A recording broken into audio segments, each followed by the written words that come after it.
할렐루야. 우리 한번 옆 사람을 축복하며 우리 인사합시다. 오직 그리스도만 따라갑시다. 네, 한 번만 더 고백합시다. 오직 그리스도만 기쁘게 합시다. 네. 우리의 신앙에는 궁극적인 목적이 있습니다.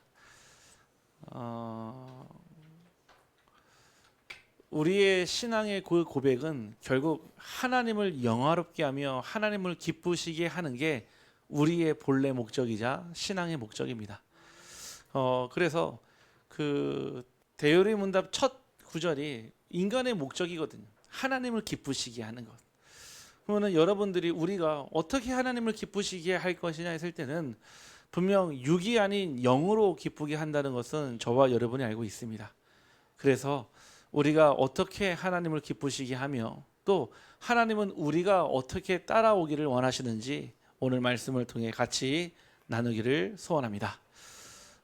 제가 평신도로 있을 때 저는 그런 생각을 가지고 있었습니다. 나 하나만 신앙생활을 잘하면 되지. 다른 사람 이렇게 어렵거나 힘들면은 그게 잘 보이지가 않더라고요. 나 하나만 어쨌든 잘하면 되니까요. 그래서 제가 평신도로 있을 때는 나 중심의 사실은 신앙생활을 했어요. 그래서 어떤 성도님이 어려움 당했다면 아유 그렇구나, 아유 안타깝다, 그냥 이 정도로 통감하고 공감하는 정도, 들었을 때 그냥 기도 정도 할 수 있는. 그러다가 중직자가 되었는데 중직자가 되어서 교회를 하나 되게 했다, 이런 하나님 마음을 주셨는데 쉽지가 않더라고요. 왜냐면은 100이면 100 다 다른 생각을 가지고 있어요. 하나님의 말씀으로 하나가 된다는 것은 제가 볼 때는 동해 바다가 갈라지는 것보다 기적이더라고요. 사실은요. 제가요 교회 앞에 이사를 가서요 교회 한 7m 거리에 한 9년을 살았거든요. 그 얘기는 거의 교회 중심으로, 강단 중심으로 살았다는 얘기겠죠. 매일 교회에 있으면서 어떻게 하면 교회의 덕을 세울까 하고요 늘 고민이 그 얘기였어요. 근데 항상 제 마음속에 늘 남는 질문이 무엇이냐면은 왜 안 될까였습니다. 왜 안 될까? 분명히 그리스도를 받았는데, 오직을 받았는데 왜 우리는 각자 제 갈 길로, 제 소견대로, 내가 하고 싶은 대로 왜 갈까? 안타깝지만요 이게 제 힘으로 되지는 않더라고요. 그러던 가운데 하나님께서 저를요 이제는 목회자의 길로 가게 하셨습니다. 평신도의 여정을 떠나서 또 중직자의 과정을 지나서 목회자의 여정 보니까 이제 비로소요 이 부분이 이해되기 시작합니다. 왜냐하면은 목회자가 되었기 때문에 믿음이 완성이 된 게 아닙니다. 목회자가 되었기 때문에 여러분들보다 더 나은 수준으로 서 있는 게 아니거든요. 왜냐? 저나 여러분이나 똑같은 하나님의 자녀요, 성도이기 때문에. 다만 지체로서 하나님께서 저를 목회자로 주의 종으로 부르셔서 하나님 하실 말씀이 있으시고 하나님 하실 일이 있기 때문에 저를 보냈음을 저는 확신합니다. 그래서 저는요 우리 성도님들 다 계시지만은 우리 성도님들의 만족을 위해서 저는 존재하지 않습니다. 여러분들을 만족시키고 여러분들을 기쁘게 하려고 제가 여기 오지 않았거든요. 하나님의 일을 위해서, 혹여 저를 싫어할지라도요, 저를 못마땅하게 여길지라도 그거는 상관없습니다. 왜? 저는 원래 부족하니까요, 연약하니까요, 저는 완전하지 않으니까요. 다만 하나님은 저와 여러분을요 통해 하나님 하시고자 하는 그 일이 있습니다. 오늘 그 일에 저와 여러분 쓰임 받기를 주님의 이름으로 축복합니다. 그래서요 오늘 예수님이요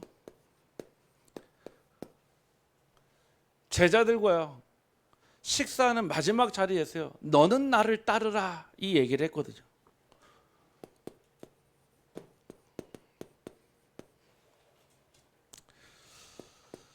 우리의 신앙은요, 저와 여러분의 믿음은요 나에서부터 시작합니다. 우리의 신앙생활은 언제나요 나로부터 시작하게 되어 있습니다. 오늘도 예수님께서 베드로에게 너는 나를 따르라 그랬잖아요. 내가 먼저 주님을 따라가야 공동체도 같이 따라갑니다. 예수님이요 제자들을 찾아왔을 때요 마태복음 4장 19절에 나를 따라오라 그랬거든요. 뭐라고요? 내가 너희를 사람 낚는 어부로 부르셨다고 그랬습니다. 우리는요 함께 있을 때 구원받은 게 아닙니다. 각자의 상황과 여건과 조건이 다 다르기 때문에 하나님께서 택하신 날에 하나님께서 택하신 자를 통해 구원받게 하신 줄 확신합니다.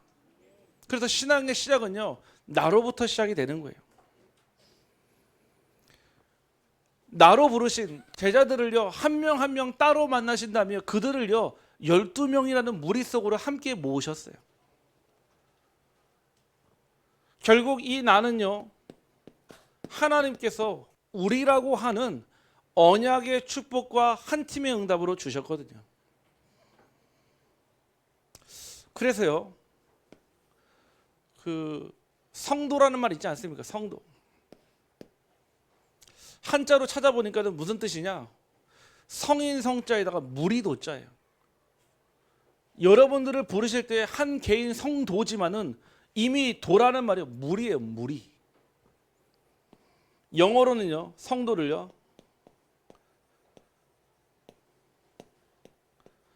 church member라고 합니다. 무슨 뜻이냐? 교회의 구성원이라는 거예요. 여러분을 개인으로 불렀지만은 한 번도 여러분을 개인으로 부른 적이 없어요. 성도, 무리로 부르셨고요. 우리로 부르셨다는 뜻입니다. 헬라어를 보니까요. 하기오스라는 말이 있는데요. 그 뜻이요. 하나님께 드려지는 산 제물이라는 뜻이래요. 그게 성도라는 뜻이거든요. 근데 그것도요. 하이오스라고요. 복수로 부르셨어요. 그러니까 무슨 말이냐면은 여러분을 부르실 때 어떻게 불렀다는 얘기예요? 개인을 불렀지만은 함께 우리로 불렀다는 뜻이에요.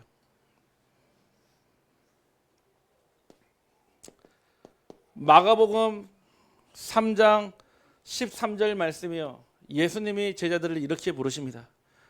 또 산에 오르사 자기가 원하는 자들을 부르시니 나온지라. 원하는 자를 부르신 적이 없어요. 자들을 부르시니.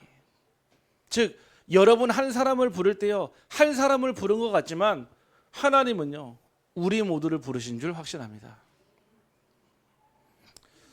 그래서요 결국 우리 속에 있지만 또 우리는요 착각하거든요. 마치 우리가 전체의 정체성을 나타내는 것처럼. 그래서요 사람들은요 우리 속에서요 나를 발견하니까요 그 사이 그 갭을 느끼거든요. 단순한 이 신앙은요 그냥 공동체 속에만 머무는 게 아니에요. 이거는요 종교도 합니다. 종교에도요 모임이 다 있어요. 우리만 교회만 모이는 게 아니라요 성당도 가면 모이고요 신우의 모임도 있고요 저 절에 가도 모이고요 다 있다니까요. 그냥 모이니까 좋다가 아니라 그 속에서 하나님이 나에게 주시는 응답은 따로 있다는 뜻입니다.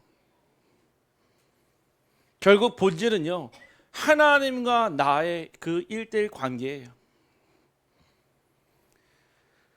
마태복음 17장 8절 말씀에 보니까요 모세도 나타나고요 엘리야도 나타나니까요 이 베드로가 너무 좋은 거예요. 왜요?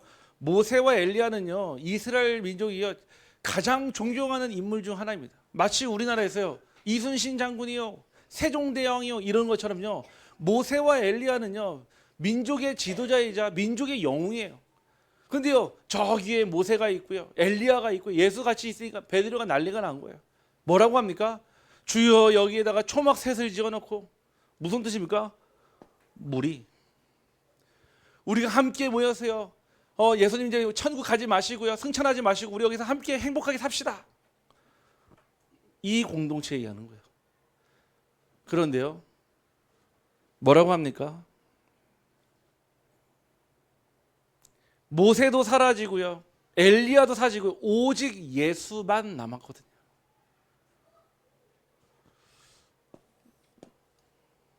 저는요 여러분 한 사람 한 사람이요 우리 교회를 대표하고 하나님 나라를 대표하는 증인인 줄 확신합니다. 하지만 여러분 한 사람 그 한 사람이요 내게 주신 하나님의 그 언약 안에서 오직 예수로 살아가는 자가 되기를 간절히 소원합니다. 그래서 저는 늘 기도해요. 우리 성도님들이 교회 안에서나 교회 밖에서나 하나님 앞에 사랑받고 칭찬받고 인정받는 자 되기를 늘 기도합니다. 여러분들 가는 곳마다 그리스도의 흔적이 남고 여러분들 가는 곳마다 그리스도의 향기가 남도록 늘 기도합니다. 왜냐? 여러분은 그리스도의 대사니까요. 여러분 한 사람을 넘어서 하나님은 하나님 나라의 대사로 우리를 부르셨잖아요. 그러면은 결국 나 그리고 우리라고 하는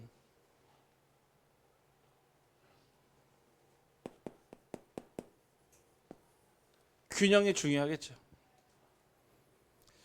여러분들이요, 나하고 우리 사이에서요, 내가 중요합니까? 우리가 중요합니까?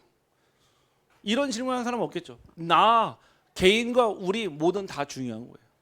그런데 함께 있을 땐 되는데요, 나 혼자 있을 때 안 된다. 안 되겠죠. 반대로 나 혼자 있을 땐 되는데요, 함께 하면 안 된다. 안 되겠죠.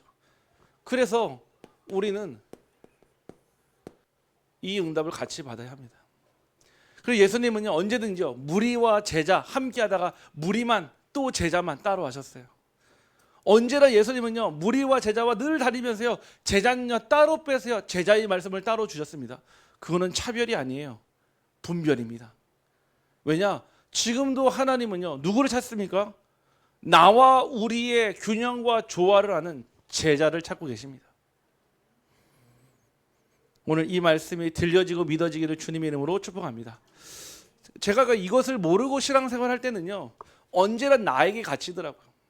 뛰어넘지를 못하는 거예요. 제가 이거를 모르고 신앙생활 하니까요, 나 혼자는 되는데요, 이게 안 되는 거예요.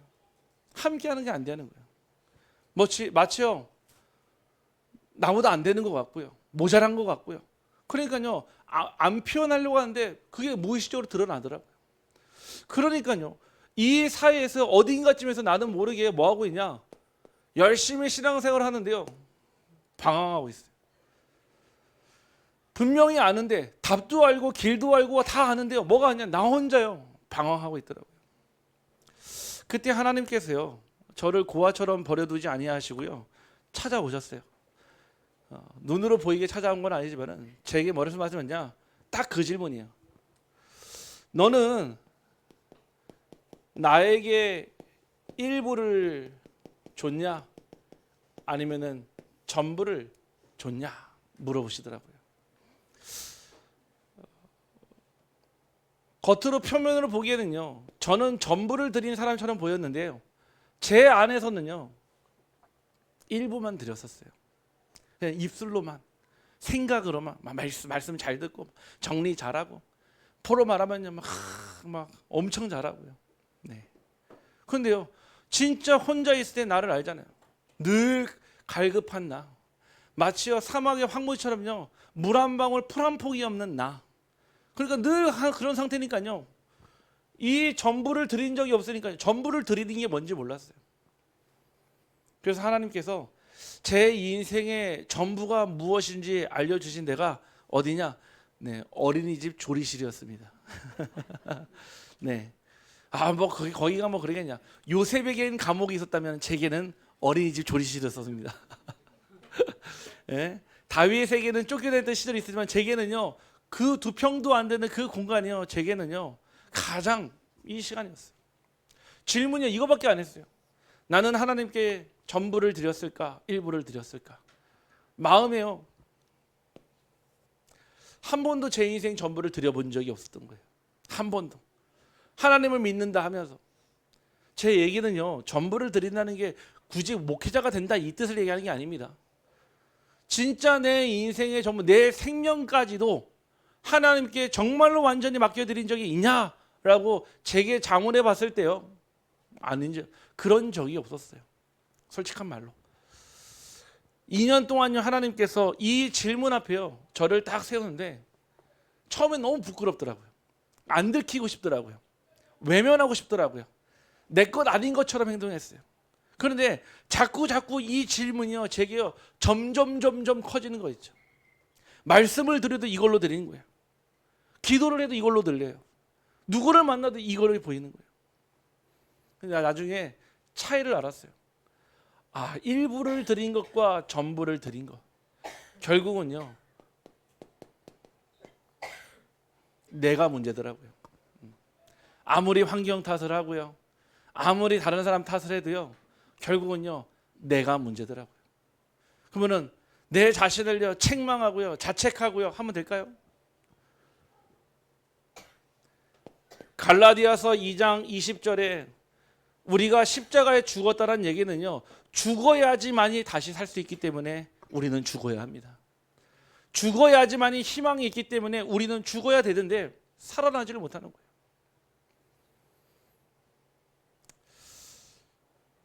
제 인생을 하나님께 완전히 드리기로 그 한 날 하나님께서는요, 저의 가장 큰 영적인 문제와 가장 어려운 과거의 상처를요, 한 번에 딱 끝내주시더라고요. 제가 그때 봤어요. 아, 결국 전부를 드릴 때 하나님은 내 인생 전부를 책임지시는구나. 반대로요, 내 인생의 일부를 하나님 드릴 때 하나님은 그 일부만 책임지시더라고요. 오늘 우리 사랑하는 우리 성도님들, 인생의 전부를 하나님께 맡기기를 주님의 이름으로 축복합니다. 오늘 이 베드로는요, 사실은요, 낙심한 상태였어요. 오늘 이 베드로의 지금은 영적 상태는요, 사실은요, 가장 힘든 상황이었어요. 왜냐하면은 베드로에게 무엇이 있었냐면은 과거에 실패가 있었거든요. 분명 예수님이 그럽니다. 뭐라고 합니까? 네가 닭이 2번 울기 전에 나를 부인할 거야. 무려 몇 번이나요? 3번이나. 베드로가 막 난리가 나요. 주여, 절대 그럴 일이 없습니다. 내가 하나님을 얼마나 사랑하는데요. 내가 예수님을 얼마나 따라, 내가 수석 아닙니까? 수석. 네. 결국 어떻게 됩니까? 마가복음 14장 72절 말씀이에요. 닭이 곧 2번째 울더라. 이에 베드로가 예수께서 자기에게 하신 말씀, 곧 닭이 2번 울기 전에 내가 3번 나를 부인하리라 하심이 기억되어 그 일을 생각하고 울었더라. 자기도 안 그러려고 했는데, 아니 그 여종이 와서, 여자아이가 와서 나사렛 사람 같이 다니는 사람 아니냐, 그 말에요, 예수님을 3번이나 부인해버려요. 얼마나 사실은 힘들었겠습니까? 그런 베드로에게 예수님이 찾아오신 거예요. 만날 낯이 있겠습니까? 사실은요.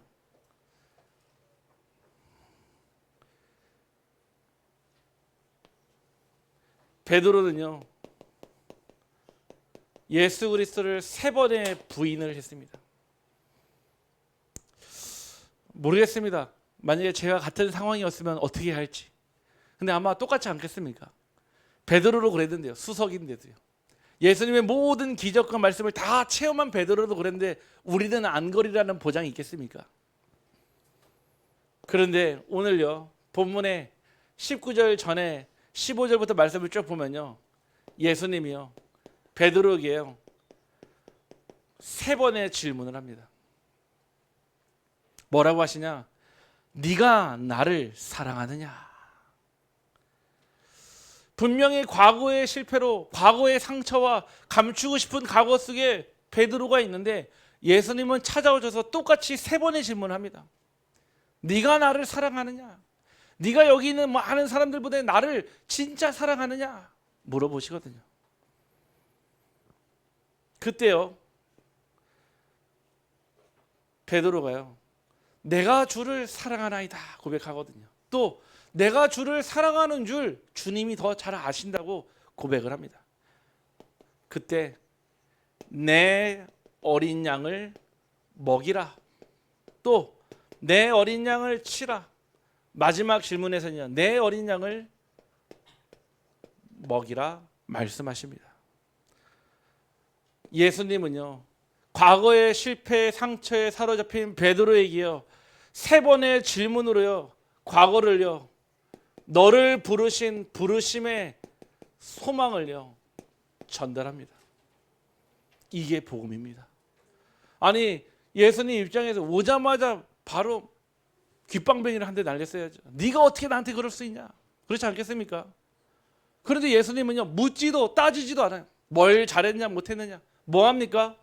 3번의 질문으로요, 베드로의 영적 상태를 싹 바꿉니다. 나의 과거의 실패를요, 미래를 살아가는 부르심의 소망이자 내가 무엇하며 살아가야 될 소명을요 주시는 거 있죠. 오늘 여러분들의 과거가 발판되기를 주님의 이름으로 축복합니다. 하나님은요, 예수님은요, 베드로의 실패를요 바꿔주셨어요.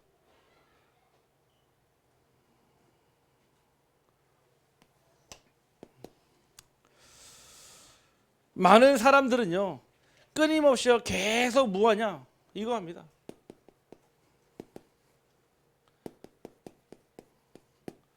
비교 신앙 속에 살아갑니다. 뭔가 다른 사람을 보면서 내가 잘하고 있다라는 걸 확인받고 싶어해요.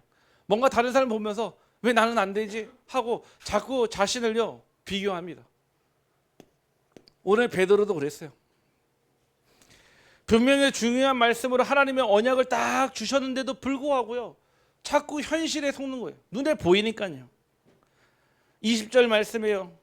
베드로가 돌이켜 주 예수께서 사랑하시는 그 제자가 따르는 것을 보니 그는 만찬석에서 예수의 품에 의지하여 주님을 파는 자가 누구입니까? 물어보는 거 있죠. 그렇게 궁금할까요? 네. 이 베드로가요, 예수님을 판 자가요. 왜요?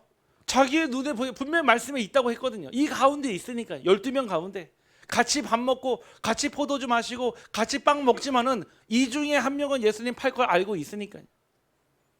그러면은 우리 예수님은요, 야 사실은 말이하고 딱 얘기하면 되는데 그 말씀을 안 하시고, 그러면서 뭐라고 합니까? 21절에 이에 베드로가 그를 보고 예수께 여짜오되 주님, 이 사람은 어떻게 되겠사옵나이까? 이 사람은 누구일까요? 요한입니다. 요한.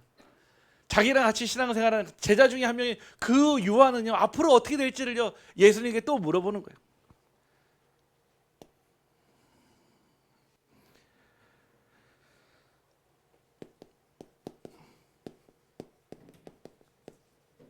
비교하는 신앙에 빠지게 되면요, 언제나 세상과 불신자를 보고요, 잘 사는 사람, 성공한 사람, 나보다 나은 사람을 보면서요 내 신앙을 평가합니다. 기준이 어디 있냐? 세상과 불신자에게 있는 거예요. 또한 교회 안에서는요, 성도 안에서 남보다 더 열심히 한 성도, 더 열심히 하고 뭔가 잘하는 성도를 보면서요 자꾸 자신을요 비교 속에 딱 빠뜨리게 합니다. 거기에서 끝나는 게 아니죠. 비교를 넘어서요, 결국 이겨야 하니까요 경쟁하는 신앙으로 빠지게 됩니다. 다른 성도의 은사나 달란트, 열심을 보고 경쟁하는 마음을 가지고 시기와 불신앙이 가지게 되거든요. 그러니까 예수님이요 그러잖아요. 니랑 무슨 상관이 있냐? 얼마나 짜증나셨겠습니까? 사실은요, 너 하나, 내가 너를 부를 때는 주는 그리스도시여 살아계신 하나님의 아들이라고 정확한 언약의 고백까지 했는데도 결국은요 나를 넘어서지를 못하는 거예요. 우리 한번 옆 사람을 축복하며 고백합시다. 상관하지 마래.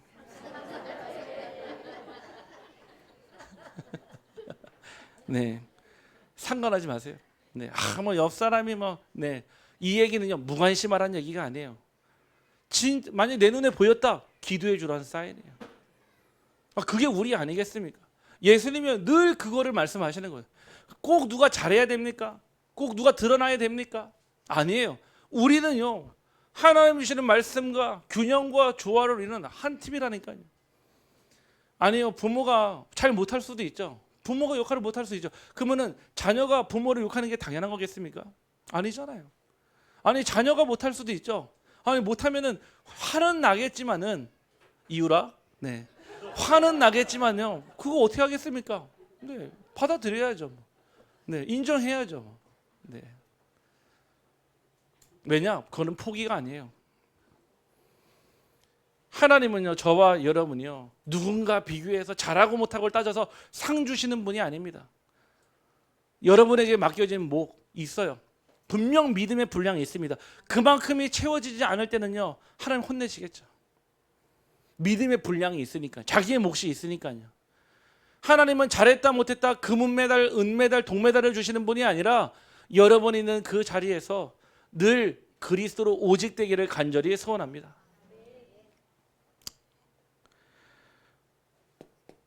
어떤 신앙에 비교하는 신앙입니까? 바로 자랑하는 신앙이에요. 나는 저 사람보다 믿음이 더 큽니다. 내가 믿음이 더 크고 내가 더 많이 헌신합니다. 내가 하나님을요, 저 집사님인데 내가 더 사랑합니다. 우리는 나도 모르는 사이에요. 자기의 신앙을 자랑할 때가 너무나 많습니다. 내가 사역도 많이 했고요, 내가 하나님도 많이 알고 있고요, 나는 다 알고 있어요. 결국 자랑하는 신앙은요, 언제나 그 끝은 교만과 혼란을 통해 결국은요 자멸하는 신앙으로 빠지게 됩니다. 나의 바벨탑을 쌓아놓고요, 누가 무너뜨립니까? 내가 무너뜨리게 됩니다. 그래서 비교하거나 경쟁하거나 우리는 자랑하는 신앙이 아닙니다.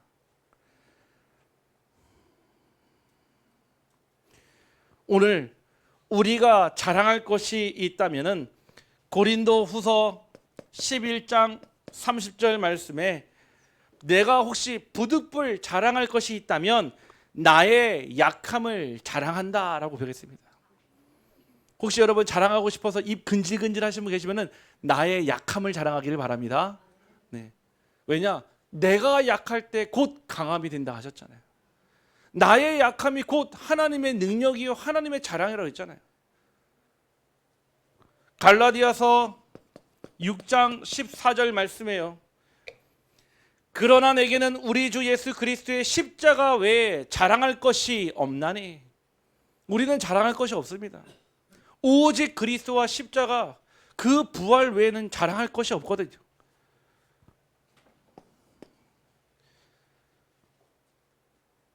결국은요, 이 비교하고 경쟁하고 자랑하는 신앙이요, 결국은요 자멸하는 신앙으로 내가 쌓은 탑이요, 내가 같이 무너지는 거예요. 내가 같이 갇혀버리는 겁니다.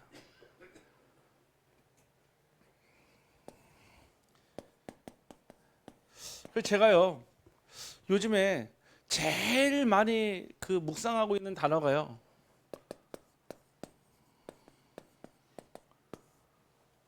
감사예요. 이 감사라는 거는요 두 가지라고 했잖아요. 상대적 감사, 응답이 있거나 잘 되거나 일이 잘 풀릴 때 아이고 하나님 감사합니다. 그 감사도 감사죠. 근데 이 감사 말고 절대적 감사가 있어요. 막 문제는요 더 꼬여가는데, 더 힘들고요, 더 고통스럽고 하루도 해결될 기미가 보이지 않는데 그래도 감사한 거 있잖아요. 요즘에 제가 우리 성도님들 한 분 한 분을 보면은 이게 나와요, 감사가. 왜냐? 야, 저분이 여기 앉아 있는 게 얼마나 큰 기적인가. 아니, 저분이 여기 앉아 있으니까 다행이죠. 야, 진짜 다행. 정말로. 그래서 요즘에 제 사모한테요 늘 풀어요. 왔다 갔다 같이 사역하면서 가면서요, 나는 요즘에 너무 감사하다. 작은 부분 하나하나, 야, 이렇게 내가 다락방 할 곳도 있다는 게 감사하고, 가면은 반겨주는 성도가 있는 것도 감사하고, 가는 곳마다 생명역사, 영접운동 이런 것도 너무 감사하다. 당연한 게 아니거든요. 그게 어찌 당연합니까? 감사의 이유가 되는 거죠. 그래서 제가 우리 부교육자분들한테 부탁을 드렸어요. 우리 준목님, 또 우리 전도사님, 무슨 부탁을 했냐? 잘하려고 하지 마라. 잘하려고. 네. 왜? 하나님은요 잘하는 사람을 좋아하지 않습니다. 저 역시도 마찬가지. 잘한다고 하면 있잖아요, 기준이 무엇인데요? 사람들에게 잘해야 됩니까? 그러면 하나님께 잘하는 것은요, 그건 평가받을 수 있습니까? 뭐 성적표라도 나옵니까? 이번에 우리 준목님이요 이제 목사 안수를 받거든요. 또 우리 전도사님이 또 이제 준목에 또 칭호를 받습니다. 너무 둘 다 중요한 시간표거든요. 제가 부탁드려요, 늘 항상. 감사가 없는 헌신은요, 감사가 없는 사역은요, 결국은요 죽은 헌신이고요, 죽은 사역입니다. 하면 할수록요 내게 손해되는 사역이에요. 하면 할수록요 내게는요 오히려 가시같이 칼처럼요 찔리는 응답이 됩니다. 우리 성도님 마찬가지입니다. 잘하지 않아도 됩니다. 우리가 뭐 잘해야지 뭐 영광 받습니까? 그렇다고 해서 막 규모 없이 막 막무가내하는 그런 얘기는 또 아닙니다. 네. 하나 좀 부탁을 드리겠습니다. 우리 성도님 제가 너무 사랑하는데요. 저는 우리 성도님들의 폐 건강까지도 사랑하거든요. 폐까지도. 옆에 우리 아까 어떤 어르신 한 분이 네, 심우이처럼 하나님의 음성을 쏟아내고 갔습니다. 네, 담배를 좀 연초를 태우시더라도 요 앞에 있는 집에서는 절대 태우지 않기를 주님의 이름으로 부탁드립니다. 네, 거기서 태우다 보니까 꽁초를 거기다 계속 버리시는 것 같아요. 그래서 이분이 쌓이다가 잠깐 오셔서 얘기를 하셨는데, 저는 우리 성도님들의 폐까지도 너무 사랑하기 때문에 네, 되도록이면 조금 줄여주시고, 만약 피우시더라도 저기 우리 버스 정류장 건너편에 보면은 재떨이가 잘 준비되어 있습니다. 네, 거기서 피셔도 되겠습니다. 그래서 제가 저분의 얘기를 듣고 나서 내가 매일 아침마다 새벽에 지나갈 때마다 거기도 주워야 되겠다 생각이 들더라고요. 네, 우리 성도님들이요, 내게 지금 감사가 없으면 있잖아요, 어떤 뜻이냐, 나의 영적인 상태에요 적신호가 들어와 있는 거예요. 내게요 지금 감사가 없이요 계속 불평과 불만과 끊임없이 짜증이 막 쏟아지고 있잖아요. 저도 그럴 때 있어요. 집에서 막 가끔씩요 막 화날 때 짜증 날 때 있거든요. 그러면요 막 쏟아내면 있잖아요. 이게요 어떻게 되냐, 영적인 흐름을 또 싹 바꿔버려요. 그때마다 후회해요. 내가 좀 더 입을 다물 걸. 내가 그때 내가 참을 거리 아니라 진짜 복음으로 이거를 생각을 바꿀 걸. 오늘 진짜 오직 그리스도가 나의 주인 되어 주시는 그 감사에 감격에 회복되기를 주님의 이름으로 축복합니다. 결론입니다. 그래서 어떻게 해야 됩니까? 오늘 말씀이요, 너는 나를 따르라 했습니다. 우리는요 사람을 따라가는 게 아닙니다. 우리는요 교회를 따라가는 게 아니에요. 우리는요 오직 예수 그리스도를 따라가기를 간절히 소원합니다. 네. 저는요 절대 여러분의 인생을 책임지지 못해요. 저희는 그런 능력도 없어요. 다만 저로 하여금 여러분들이 오직 그리스도를 따라가게 하기 위해 하나님께서 저를 주의 종으로 목사로 부르신 줄 확신합니다. 아니요, 제가요 여러분 문제를 다 해결할 수 있습니다 하면 무슨 일이 일어납니까? 제가 하나님 되는 거예요. 제가 그런 능력도 없는데 저는요 우상 숭배하게 만드는 거예요. 베드로에게 너는 나를 따르라 했습니다. 왜요? 하나님은 저와 여러분을요 이 세상에 길이 없는 것 같고요, 답이 없는 것 같고요, 힘주는 이가 없는 것 같은 그 현장에 오직 그리스도 한 분만 따라가기를 간절히 원하십니다. 환경이 흔들려도요, 사람들의 시선이 달라져도요, 끝까지 따라가야 될 부분이죠. 오직 그리스도입니다. 그러면요, 여러분의 과거는 무엇입니까? 우리의 과거는 실패가 아닙니다. 하나님은 우리를 부르시는 부르심의 발판으로 여러분의 과거를 허락하신 줄 확신합니다. 운이 없어서, 재수가 없어서 일어난 일이 아니라니까요. 하나님을 만나는 발판이요 부르심의 발판 되기를 소원합니다. 그러면 돼요. 여러분의 모든 과거가요, 나의 과거가 있기 때문에요 오늘이 아름다운 거예요. 여러분들의 과거가 있었기 때문에요 오늘이요 더욱더 무엇이 됩니까? 하나님을 찾는 오직의 시간표로 들어갈 수 있는 것입니다. 저는요 제 과거가 부끄럽지 않습니다. 왜냐? 오늘을 있게 해준 하나님의 언약의 여정이었거든요. 저 역시도 부족함이 많고 연약하고요 모자람이 많기 때문에요, 그래서요 저는요 날마다 그리스도가 필요해요. 그래서 저는 그게 감사해요. 제가요 조금 더 능력이 있었다면요 아마 제 자랑하겠죠. 제가 조금만 더 능력이 있었으면요 아마 안동 안 왔겠죠. 우리가요 이 자리에 하나님께서 우리에게 찾아오신 것은 결국 사람 낚는 어부가 되게 하시며, 비교가 아니라 미래의 불확실성을 가지고 살아가는 존재가 아니라 하나님 내게 주신 오직의 확신으로 살아가기를 주님의 이름으로 축복합니다. 어느 때일까요? 우리가 언제까지 은혜 받아야지 하나님의 일을 할 수 있을까요? 우리는 언제까지 은혜 받아야 될까요? 한 5년이면 될까요? 한 10년만 하면 좀 될까요? 저는 이 질문을요 똑같이 20년 전에 했다니까요. 내가 언제까지 은혜 받아야지 하나님의 일을 할 수 있을까? 하나님은요 지금이라 말씀하십니다. 과거는 지나갔고요. 내일은 여러분의 시간이 아니에요. 오늘입니다. 오늘. 그 오늘을요, 오직으로 연결시키는 힘이 있어야 돼요. 이 말씀을 잘못 이해하면요, 자칫 잘못하면은 뭐 좀 배려하라는 뜻인가? 자칫 잘못하면은 그냥 뭐 소통하고 나누란 얘기가 그 얘기가 아니에요. 우리 속에 내가 있고요, 나의 속에 우리가 있습니다. 하나님은요, 언제나 이거 하는 사람을 통해서 하나님의 일을 하셨습니다. 그래서 우리가 바뀌어도 상관없어요.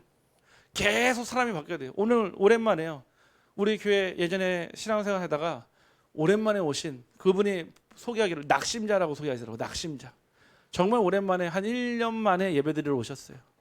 그러면서 잠깐 얘기를 나누면서 제가 그런 말씀을 드렸거든요. 뭐라고 말씀드렸냐면은 하나님 오늘 우리 성도님을 부르셨다.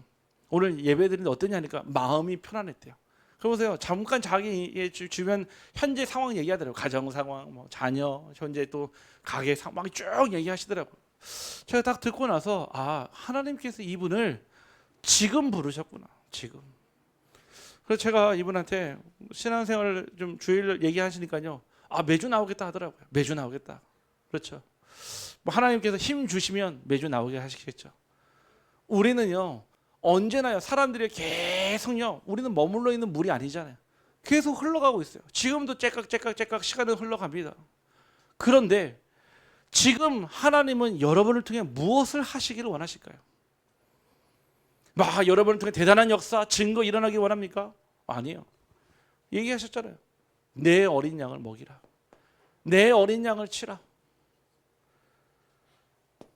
성경에요, 99마리 양과요, 1마리 양을 얘기합니다.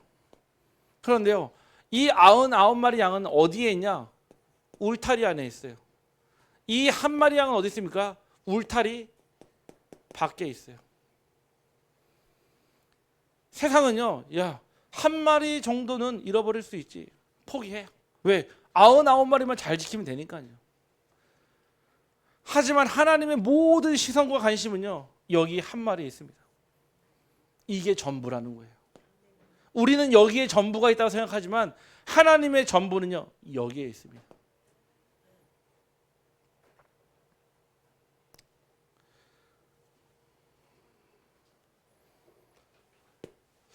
두 번째, 제가 요즘에 계속 되뇌이고 묵상하는 단어가 무엇이냐면요, 이겁니다. 과연 은혜란 무엇일까? 막 은혜 받으면요, 막 붕 떴다가 은혜 떨어지면 가라앉는, 마치 빈대에 또 뒤집듯이 이랬다 저랬다 하는 게 은혜일까요? 그건 아닌 것 같더라고. 분명히 성경에 은혜 받은 자들은요, 순교까지 했거든요.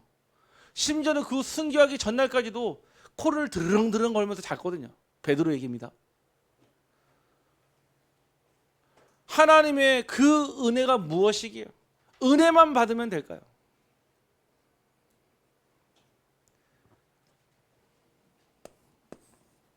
이 은혜는요, 우리가 할 수 없는 절대 불가능을 절대 가능으로 바꾸는 하나님의 방법인 줄 확신합니다. 절대 가능이에요. 안 되는 것을 억지로 하게 만드는 게 은혜가 아니라요, 하나님께서 바꾸셔야지만 할 수 있는 게 가능해요. 그래서 제가 우리 교회에서요, 그 어떤 성도님한테 단 한 번도요, 저는 지적한 적이 없습니다. 지적할 조건도 안 되고요. 왜냐? 그건 지적한다고 되는 게 아니에요. 눈에 보여요. 그렇게만 바꾸면 좋겠는데 보여요. 그런데도 말 안 합니다. 왜냐? 무관심 해서가 아닙니다. 하나님의 은혜 없이는 안 되기 때문에 그래요. 자녀는 안 그렇습니까? 남편은 안 그렇습니까? 똑같다 이 얘기예요. 하나님의 은혜로만 절대 불가능이 절대 가능으로 바뀌어요. 네. 그래서요, 구하시길 바랍니다. 그 하나님의 은혜를요. 그리고 뭐 하십시오? 그 은혜 속으로 들어가세요. 그 은혜 속으로 들어가야죠, 여러분들의 과거, 현재, 미래가 치유됩니다. 오늘 나를 따라오라 했던 그 예수님께서 오늘 저와 여러분을 부르십니다. 오늘도 너는 나를 따르라 얘기하지만 신앙의 본질이 담겨지는 말입니다. 오늘도 주님은 우리에게 똑같이 나를 따라오라 말씀하십니다. 오늘 오직 그리스도만 따라가기를 주님의 이름으로 축복합니다. 사랑과 은혜가 풍성하신 하나님 감사를 합니다.